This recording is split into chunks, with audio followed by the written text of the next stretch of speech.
బంగారుపాలెంలో మామిడికాయలను జగన్ గారే దగ్గరుండి తొక్కిచ్చారు అంటూ ఈరోజు సోషల్ మీడియాలో విపరీతంగా ప్రచారం జరుగుతుంది. నేను అక్కడికి వెళ్ళిన వాళ్ళలో నేను ఒక్కడిని.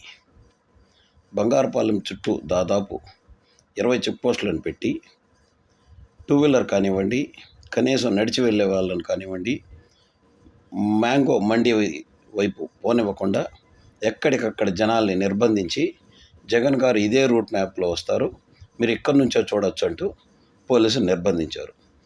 మేము కొంతమంది పొలాల వెంబడి, గట్ల వెంబడి, వాగులు వంకలు దాటుకుంటూ దొంగదవల్లో మ్యాంగో మార్కెట్ చేరాం. ఇటువంటి సిచ్యువేషన్లో ట్రాక్టర్ లోడ్లు రోడ్డుపైకి పోలీసుల అనుమతి లేకుండా ఎలా వచ్చాయి? కనీసం టూ వీలర్లు కూడా రోడ్డుపైకి రానివ్వని పోలీసులు లోడ్లతో ఉన్న ట్రాక్టర్లు వాళ్ళ అనుమతి లేకుండా ఎలా వచ్చాయి? ఇదే నా ప్రశ్న, నా సందేహం కూడా.